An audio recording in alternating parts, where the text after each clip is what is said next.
最大嘅噪音風業嚟嘅。當防噪音工程師轉行成米其林3星主廚，做嘢係通嘅，全部都係創意。當餐具消毒工廠老闆變身為養生糕點師，這個蛋糕沒有麵粉，沒有白糖，沒有奶油、黃油、色素。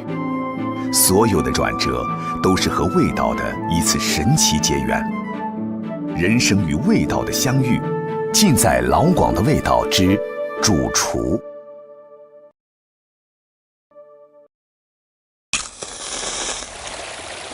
在中國，美食本身總讓我們關注，有時甚至忘了每一道美味背後有一個個真實的人。正是他們對味道的不懈追求，才有了美食帶來的愉悅。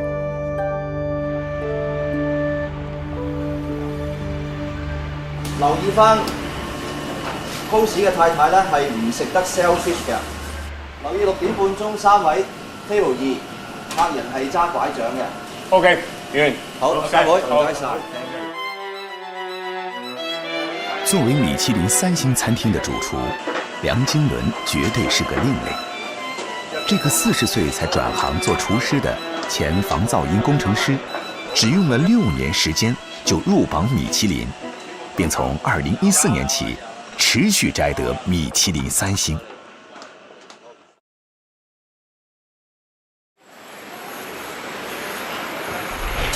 其實好多嘢做嘢係通嘅，你做嘢、煮嘢又係創意，全部都係創意。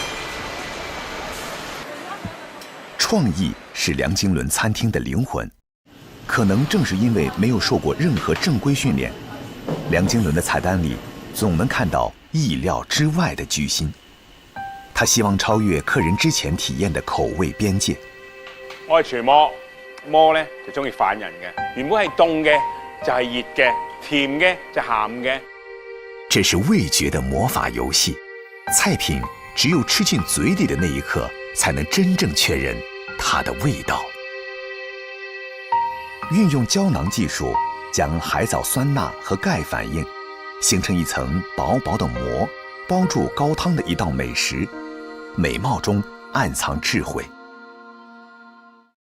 你估呢個咩嚟㗎？呢個係我嘅分子小籠包。咁小籠包咧點薑，用啲醋醃到一啖一食。分子小籠包不改皮兒薄汁多的本質，爆之後陌生的熟悉感讓人回味。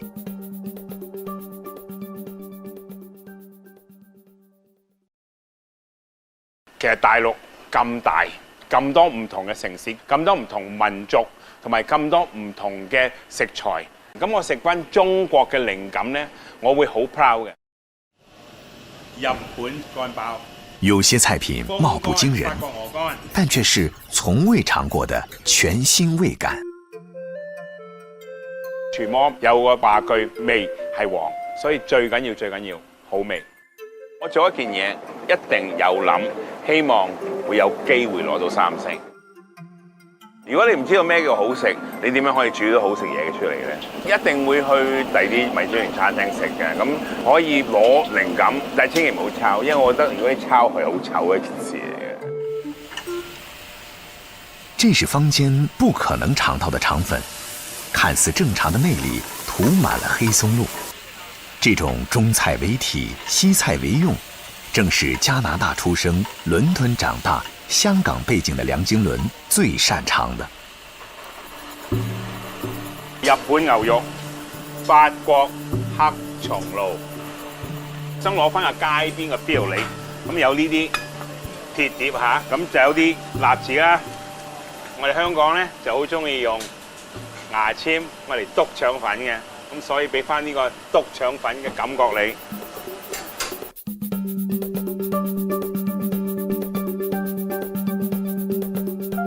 咁香港咧3大名菜，我覺得咧就係客家菜啦，三文魚就用梅菜醃咗佢先嘅。第二個大菜就係潮州鹹梅汁日本北海道帶子。第3粵菜，一個加拿大嚟嘅牡丹蝦。伴着味道而來的，就是一種時光的穿越。咁我哋細個咧就好中意喺香港仔度食海鮮嘅，呢個就係香港仔嘅味道啦。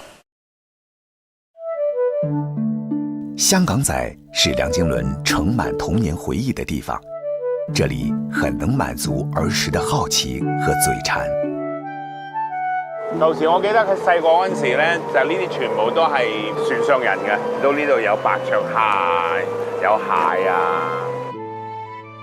梁经纶因為實在是喜歡鑽研美食，只能在家裡做菜招待朋友。我好中意請客，好中意 show off 㗎。佢請咗啲朋友成萬幾蚊一圍㗎啦。咁嗰時你都唔識做廚，你買嘅嘢乜都係貴㗎啦。未上過嗰啲廚師學校，未拜過師。咁我煮咗出嚟，咁佢就覺得好食喎，哇，仲好食過餐廳喎。咁我話好蠢嘅，信佢嘅。所以如果咁樣諗，唔係話嘥錢，唔係話用好多錢請人食飯。其實呢啲時間咧係俾自己練下習，俾自己一個信心。就這樣，從未接受過正規廚藝培訓的梁經纶，從家裡開始了他的廚藝生涯。係好後期先，人哋嗰個請唔到廚師先揾佢做嘅啫。一腳踏入飲食江湖的他，從熟悉食材價格開始。幾錢一斤啊？你唔送貨㗎，得買。送貨㗎，喺度買。俾張卡片我得唔得？真係好香。舊時咧呢度全部滿晒船啊，啲疍家人喺度住㗎。你諗下，朝頭早起身見太陽，又可以食新鮮海鮮，哇，冇得頂。梁經纶並非不知道疍家的辛苦，只是同時打理包括上海米其林1星在內世界各地的10間餐廳，日程表塞得滿滿當當。看到漁民簡單的生活，霎時有些向往，但獲星最多華人主廚的壓力，讓他只能依舊選擇忙碌。第一個餸 set 好晒喺度 ，OK？ 第二個餸你都係 set 好晒喺度㗎啦。咁第三個餸咧就俾15分鐘 warning 你 ，OK？ 你一 delay 咗咧，你就冇咗15分鐘嘅係好大個 delay，OK？ 俾啲粉嚟唔該，啲粉喺邊？唔好落住，唔好落住。點解有啲有水喺度㗎會？用啲紙抹晒啲水出嚟。冇方冇蒸。喂，要加氣，有冇加氣？一進後廚，一切的不完美都讓梁經纶難以忍受，他變得敏感易怒。你唔信得過我就唔好揾我做 ，OK？ 我要6個 macaron， 俾鉸剪，但要碟，要成，要牙籤。有冇呢啲 touch 喺度啊？仲用晒啦，啱啱好。喂，你叫佢攞啲 pastry chef 乜撻都得，叫佢攞幾個撻落嚟，得。但係你即係總之你到時你同我搞掂佢啊！因為想法多樣又追求極致，梁經纶每天只睡4個小時。你越快 understand， 你咪越快可以變咯。最緊要係要用腦嘅啫。如果你個人識用腦咧，你做咩都成功嘅。梁經纶最愛做的事情就是隨時觀察，讓靈光湧入腦海。他獨創的菜式，正是他感知世界之後的表達。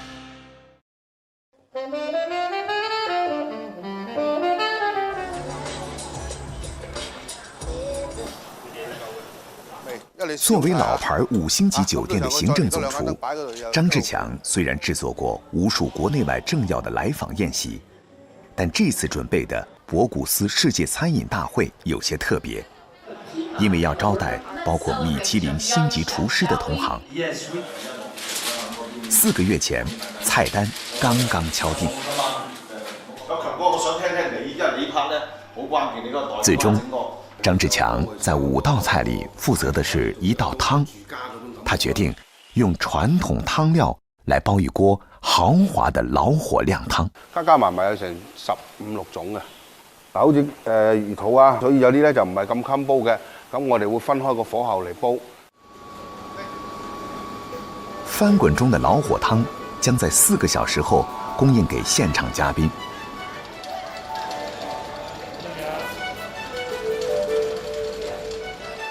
溫度是粵菜比較講究的，如何讓全場600位賓客品嘗的時候入口剛好，這是一個需要配合的大工程。阿希，你除咗攞嚟之後，睇下幫我手下個有冇係咪齊晒？我哋一陣間再滾翻去。一滾翻肯定夠熱度啊！基本上出到都仲係辣嘴啊，可以多都唔多好多啊！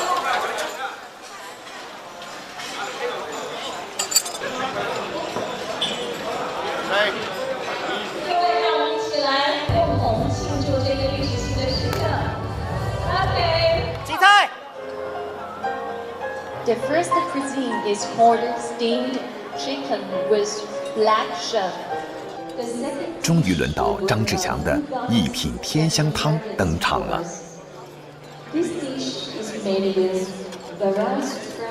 唔等於你話做慣咗你要放鬆，你每一次都係當係第一次咁做，個人咁樣繃緊咗咧，咁你啲嘢先會相對會去穩定同埋唔容易出漏咯。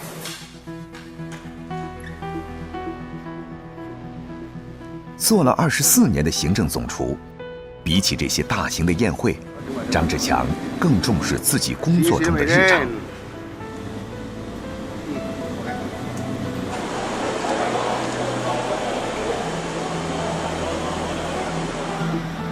传统菜的制作最考验主厨，因为既要尊重原来的配方，又要适应现代人的口味。张志强在传统粤菜的看家菜式烤乳猪的肚子里做起了文章。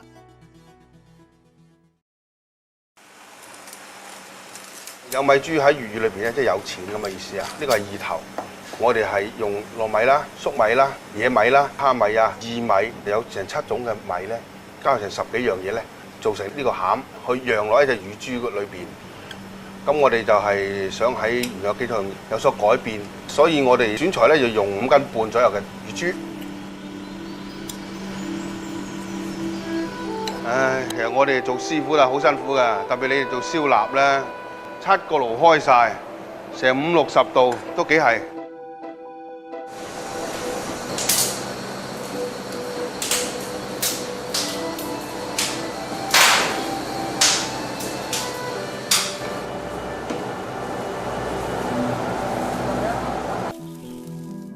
说起入行，1984年，广州刚刚开始有了第一家涉外酒店。此时，18歲的張志強正在2個單位之間抉擇。嗰個時候好多人比較貧窮啊，揾多啲錢啊，同埋食得好啲，對於我嚟講係一個首選嚟嘅。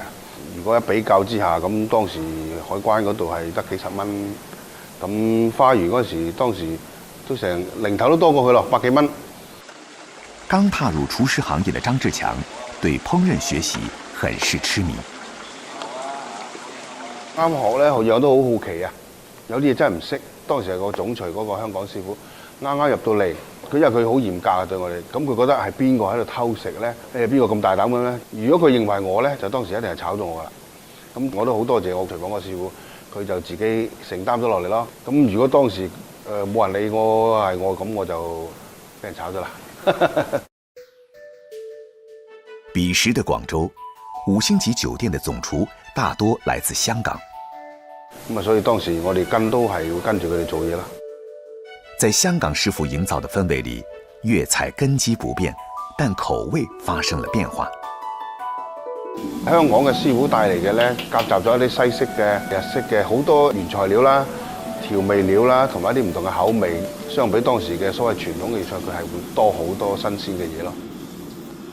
在眾多名師的指點下，很快好學的張志強開始在廚房獨當一面。1989年，23歲的他到一家外資餐廳做行政總廚，主打新派粵菜。90年代進入有58年歷史的東方賓館，這一做就是25年。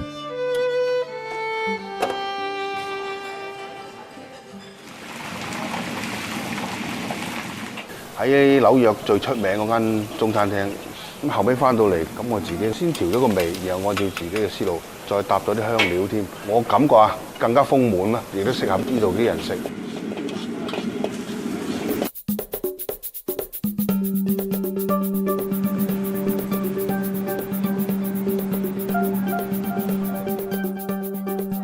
不論是自己創新的炒龍蝦，還是傳承40多年的名菜士師雞，他都會鑽研出自己的一套烹飪方法。好嘅嘢咧，一定要傳承落嚟，但係咧傳承之中亦都會有啲改良創新。无鸡不成宴，广东民间各类鸡场暗藏绝招。张志强工作之余最大的爱好就是去探访食材本源。听说台山有种鸡会上树，张志强准备一探究竟。一層層佢自己飛高啲，再飛高啲，一路越高越師傅冇質。你睇住，你睇啲炸彈啦，睇啲炸彈啦。冇。佢呢啲咧，嗰隻爪咧，真係掌咁抓住個樹丫，咁佢跌唔到落嚟嘅，佢瞓成晚都得噶啦。生蛋咪跌落嚟跌爛？唔會，佢基本上我啲雞咧，我俾啲蒸好入邊食咗，佢切咗。所謂的傳統，無非是總有些人對這個味道念念不忘。一個好的主廚總能發現每一代人到底為什麼才念念不忘。首先你做一個廚師，你會去到一笪地方，點解好唔好食咧？係師傅啊，定係原料啊，定係佢本身個地域出到嚟嘅嘢係咁樣樣啊？有好奇心，你就要好學啦。咁你學下點解會咁樣？點樣可以做得更好食？同埋佢本身呢個做得好食，你諗下點樣可以做得更好食？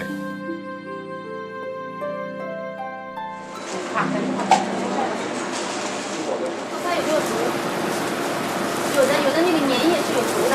沒有。服裝是蛋糕的，所以一定要嚴格。身着古裝行走在街市的浩怡，從來沒有覺得不自在。就像他自創的養生蛋糕，別人眼中的異類，只要自己認可，那就是正常。作為自學成才的糕點師，做蛋糕的初始原因，只是為了自家妹妹。就他每天的工作就是去不同的小餐廳去收錢，基本上每天的工作時間結束就是晚上11點12點。吃東西基本上一日三餐沒有個正點。浩怡是陝西渭南人，和妹妹的感情從小就很深。但我爸那時突然間就不在了，家裡實在是困難哈，我就遠遠的看到一個小小的小孩，嗖跑過來，那個杏子給我的時候，我拿起來一看哈，都是口水牙印，肯定是好多次想吃，但是沒捨得吃。他把這杏子留給我。妹妹愛吃蛋糕，但奶油色素能否用天然的食材替代？學醫出身的浩怡一頭扎進這個想法，但發現無處可學。老師就覺得不可能啊，你沒有麵粉，沒有糖，你還不用奶油，那你怎麼可能做蛋糕呢？所以我乾脆就沒有再找老師了，自己去研究食材的特性。比如說，你像葛根，它是容易粘在一起的，但是呢，杏仁粉呢，它是容易發的，烤出來的東西不成形，那麼就利用它們之間性狀的互補性。浩怡發現，研究下來，好不容易材料配比正確，但口感又喪失了。半年的時間，上千次的試驗，面對的依然是失敗。你做成左一點、右一點都可以，但是你要做到好呢，它是真的有一個黃金比例吧。終於有一天，一時異想天開的一道方子，反而做出了模樣和味道。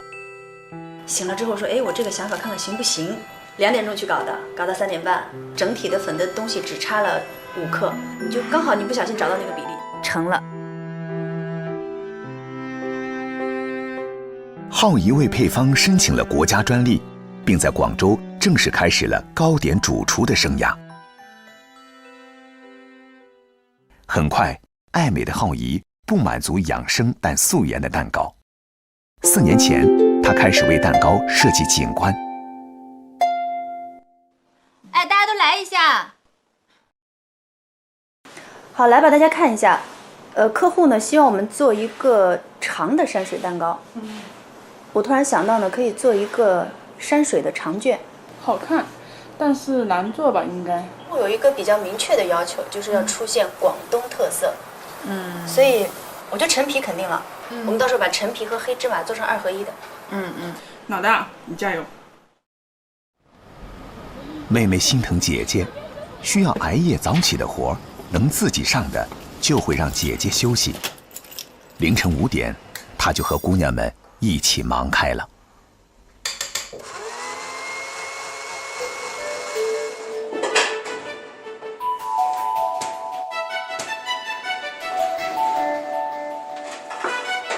5個小時之後， 1米3长的蛋糕坯终于完工了。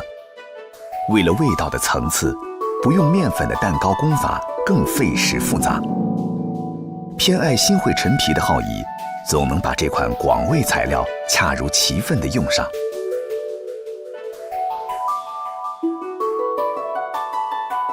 这个下面呢是陈皮和黑芝麻，上面这个是陈皮蛋糕，两个是一体烤成的。收了吧。再长一会儿。拿几个过来给你？拿2个来。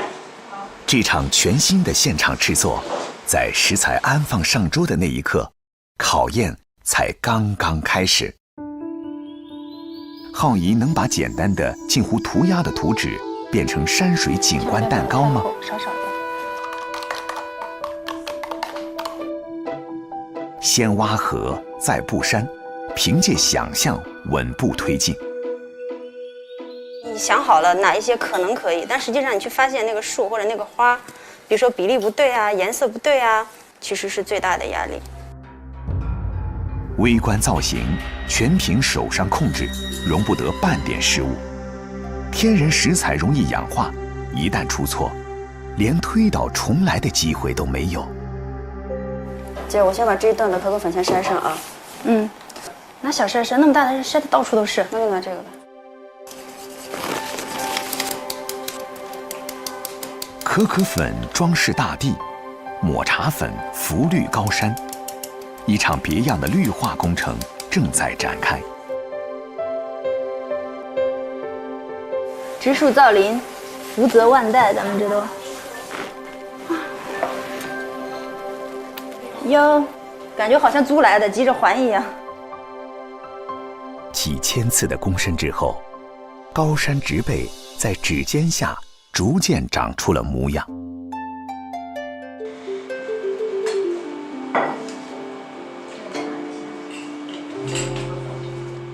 哦，终于完工了。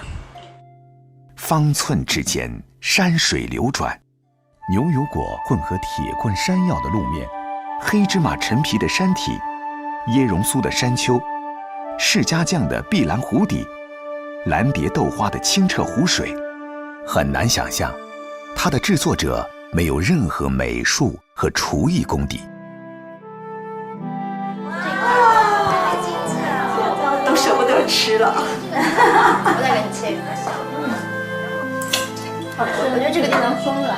这个蛋糕呢，因为它没有面粉，没有白糖，没有奶油、黄油、色素，随便吃。因为崇尚传统养生哲学，他终年着古装长衫，他的糕点也长成了他喜欢的东方的样子。浩仪透过味道见到自己。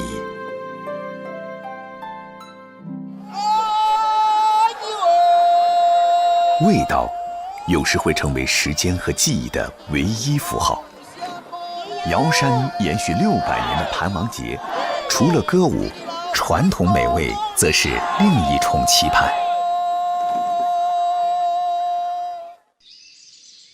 深藏在重重山峦之中的马头冲村，瑶族大厨盘剑三选择成为味道的传承者。他准备的是一道濒临失传的瑶家美食，还沿袭着传统农耕的瑶族山区里，一块完整的牛皮并不容易获取。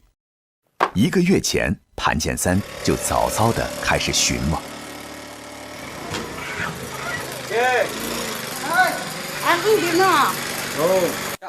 水牛比较厚，黄牛呢，它做起来的质量比较好。一张完整的新鲜黄牛皮重达60斤，湿湿滑滑，想完全展平也不容易。哎，给老张。好，能丢。可以。好。晾晒了1个月的牛皮缩水到23斤，将被做成非遗美食牛皮酥。牛皮成为食材路程的起点，就是烧制去毛。好的肉就给卖掉，剩下这个牛皮啊、牛杂啊这些，没人爱吃，就只能够把它烘干。当时也没发现这个东西是能吃的，有亲朋好友来了嘛，没有东西可吃，哎，拿下来烤烤，拿那个木锤敲敲，再一煮，发现这个味道不错。烧制的过程很是严格，需要即烧即敲，要不怕烫才行啊。如果吃了锤，胶原蛋白就很硬，再锤下去的时候它就全部碎了。锤完还要爆，太麻烦了，所以现在的年轻人都不愿意学了。8个小时的浸泡，此时历经磨难的牛皮才算完成食材身份的转化。那年呢就刚好中山毕业了，当时呢就雕了好像78斤吧，好不容易才回到家。从那里开始，我就想，真的必须想办法，一定要走出去，一定就不能够再做这个事了。能看到的就在外面那边最远的那个山下去那里还有，然后在山背后那里还有。走出去的潘建三带着厨师手艺回到故乡，传承了窑菜，成了村里的头号能人。村里人有啥大事儿小事儿都会找他拿主意。其實你慣別多，你俾人家面啲都本嚟個咁樣教嚟變慣啲未夠當嘅當講，加上佢啲龜頂佢啲頂咧，都ăn giòn này, ăn giòn, nổi sao nó đẹp này nó nổi dùng. Mình cà phê tới còn một tiếng muộn lúc đan á, nó này cô làm mình ra mà phải giăng cái cười rồi kể lại mới có mình cảm ơn lời hà chịu ai xin cho nó.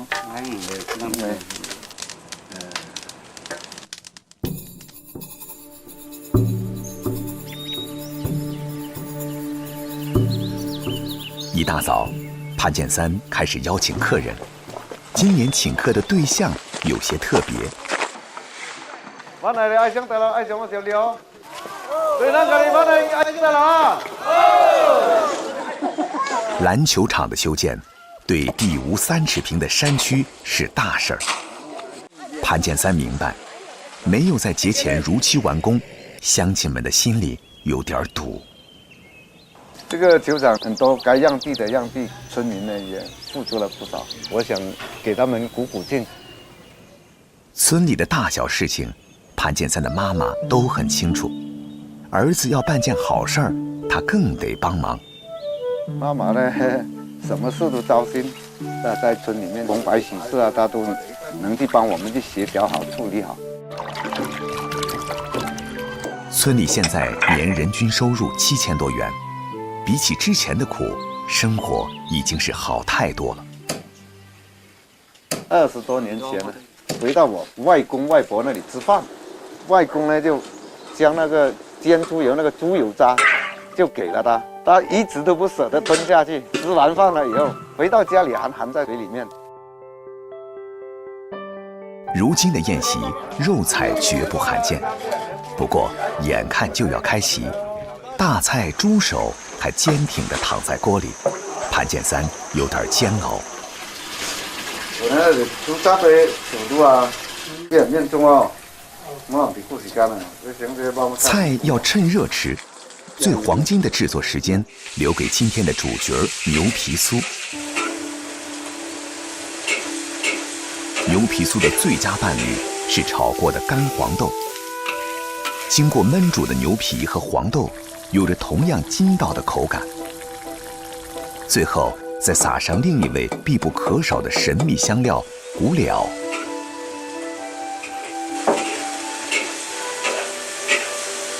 这个时候，色泽金黄、香气四溢的牛皮酥才算大功告成。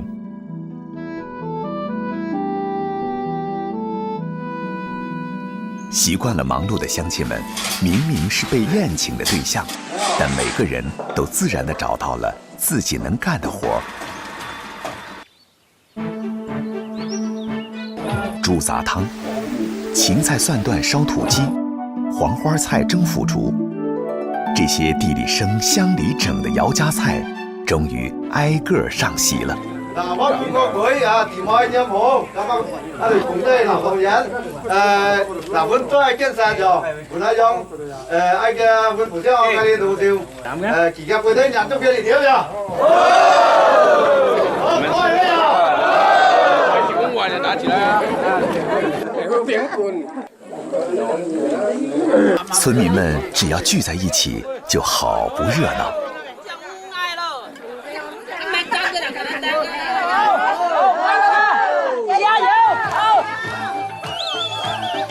在重重的山峦间，在冬日的篝火旁，这个小小的村落，因为相处盘剑三，聚集成了一个温暖的光点，正如他们的祖先曾经做过的那样。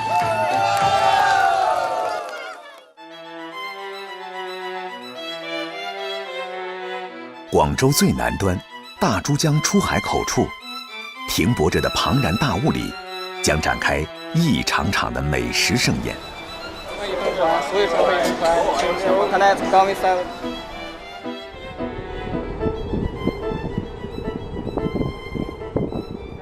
你看这，他在里面的可以。作为最早在游轮工作的元老级厨师，罗南昌和他的360名同事一起，要负责3000多位游客的饮食。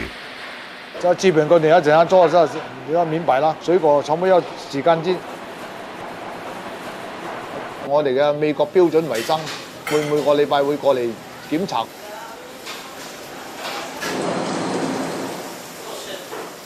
作為餐廳的靈魂人物，主廚們決定着餐廳的出品。試咗張菜單啦。喂，花魚有幾大條啊？阿冇？牛展做咗未啊？松子魚、盤菜。盤菜我做，燉湯我做。兩樣你做。今年60歲的副總廚羅南昌是馬來西亞人，已經在船上工作了30年。常年和不同地區的廚師打交道，英語、粵語、客家話、潮汕話，羅師傅張口就來。一隻包皮，椰汁唔啱，我拿嚟裝乜嘅啊？裝五孫咯。這裡是中央廚房，廚師有馬來西亞、有中國、有印尼、有緬甸的，還有菲律賓。我們請的廣東師傅比較多。開什麼的？哦，5檔火的、酷火的本身叫做。我哋還沒開有不對。這座移動的5星級酒店廚房，和地面廚房最大的不同，就是沒有明火，所有食物的烹製加熱必須通過用電來完成。特別安全。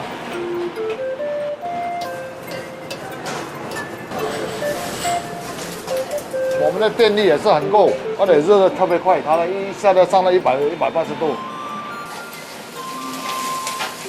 電爐溫度高，雖然能滿足廚房烹炒煎炸的各般武藝，但對於講究鑊氣的食客來說，或許不太圓滿。擅長炒鍋的羅師傅用了一輩子電爐，做了太多讓食客讚嘆的美食。他不僅覺得口味完全無差，甚至更偏愛用電爐。因為酒店嗰啲廚房行煤氣特別熱嘛，因為我哋船上都冇行電嘅，廚房又冷氣又成，又唔會熱。扒房吱吱作響的牛扒，歡快蠕動在鐵板燒上的海鮮，還有廚師們花俏賣力的表演，組成了海上引人入勝的樂章。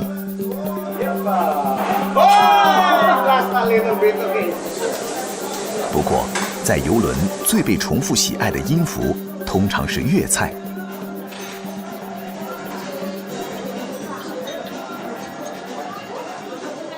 專做粵菜的羅師傅，不知在海上帶了多少徒弟。而且啲後生仔全部上嚟嗰啲20零歲啊，他媽我哋當個仔咁教導咯。一直很油，現在好多了。羅師傅的一雙兒女早已工作。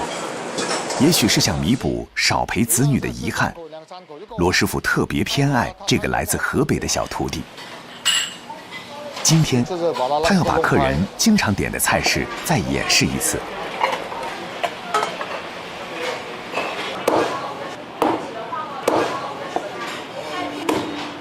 我們說的松茸炒一塊，不可以炒過火，而且松茸的味道在那邊，吃起來特別香跟滑。啊，知道嗎？明白。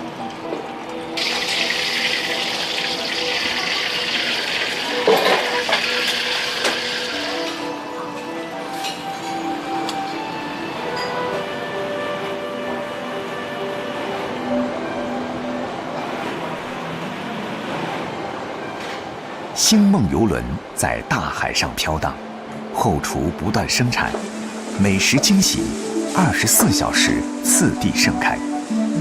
但游轮食客对餐饮的期待值会给主厨们更大压力。你冇再攞過啦，冇問題㗎嘛？美食的制作者們全天在封閉的艙體空間，感受不到日夜交替的變換。他們唯一關注的時間是何時食材補給。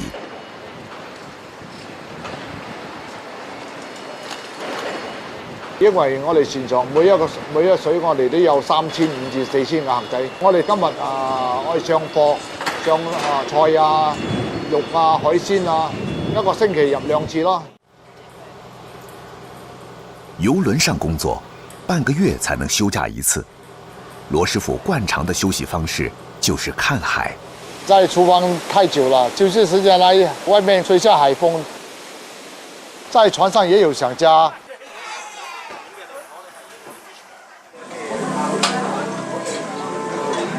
屋企人都有講下啦，咁中意做事，我講做事非常之好，行兩步可以翻入廚房，又可以做工，又唔使塞車，解釋俾個老婆聽，覺得佢都冇得好講啦。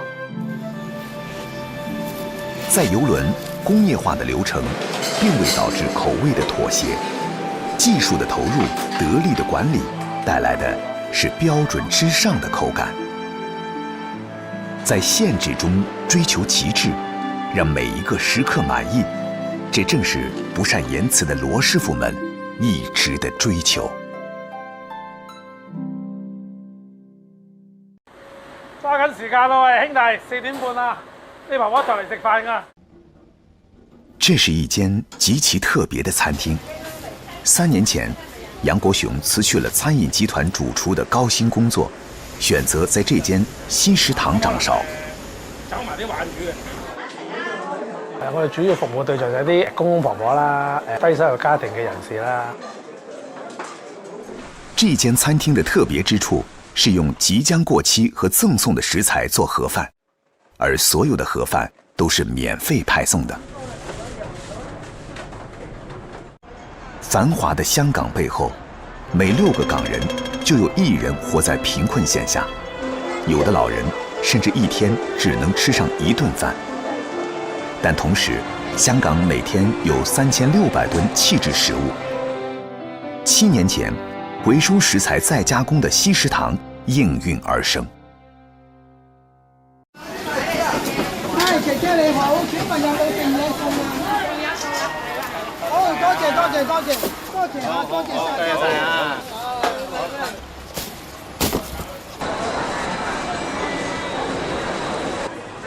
西食堂從有自己製作盒飯的廚房開始壯大。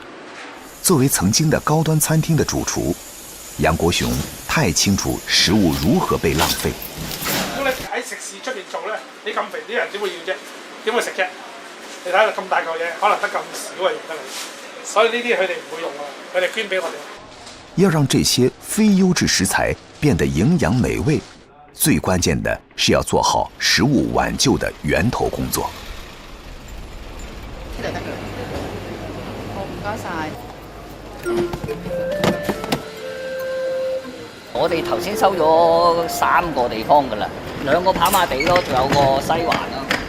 會展中心剩餘的熟食，超級市場賣剩的果蔬和臨到期的凍肉，從早到晚，義工們以最快的速度搶救可再食用的食材。幫我哋切啊、洗啊、搬啊、得啊咁樣，日日都嚟嘅喎，有啲仲係佢嗰啲冇錢嘅喎。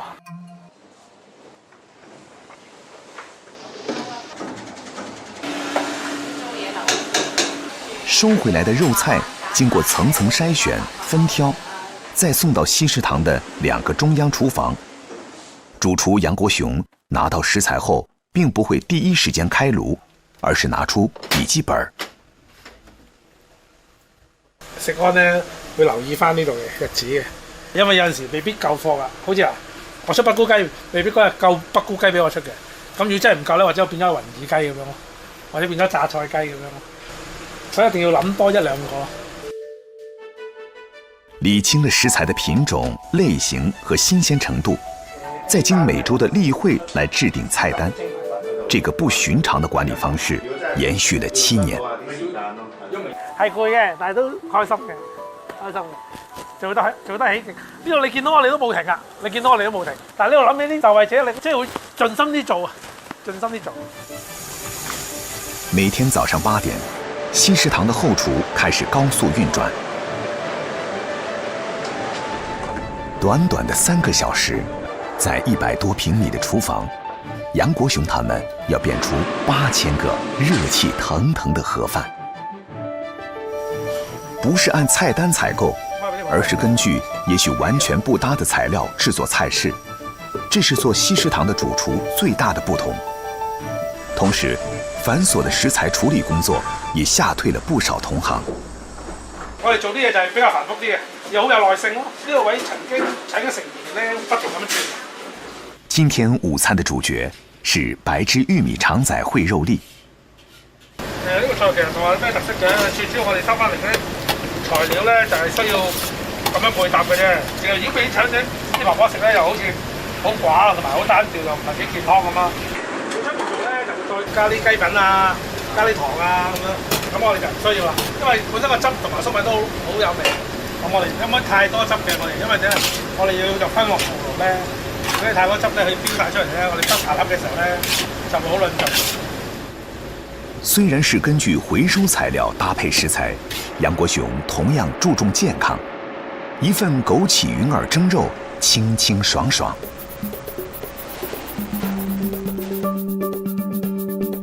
免費的食堂並不影響細心的定製，特殊菜式在這裡一一分類。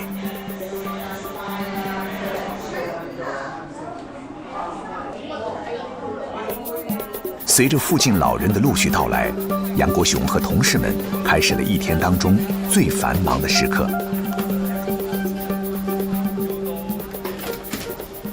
如果有綠色菜咧，我哋呢個世界綠色菜，底塊咧就係白色菜。熱飯送到老人家手上，要保證每一份的溫度是一場考驗。有時啲飯我哋都要試下睇，唔好太乾或者太爛。如果個溫度唔夠，啲細菌都會滋生啊嘛。希望可以做60零70華。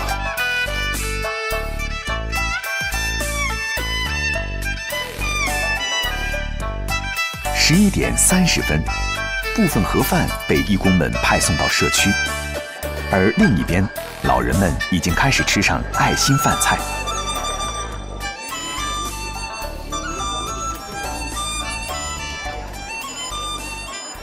7年裡，西食堂已回收超過4800公噸剩餘食物，派出620多萬份愛心餐和食物包。楊國雄用自己手中的大勺和夥伴們一起踐行惜食的意義。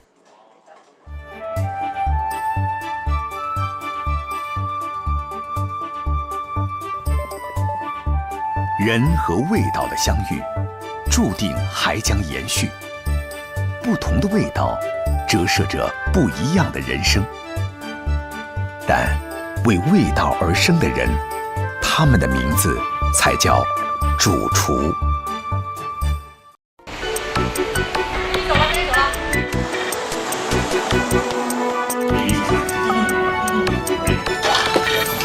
哇，是不是開始翻車了？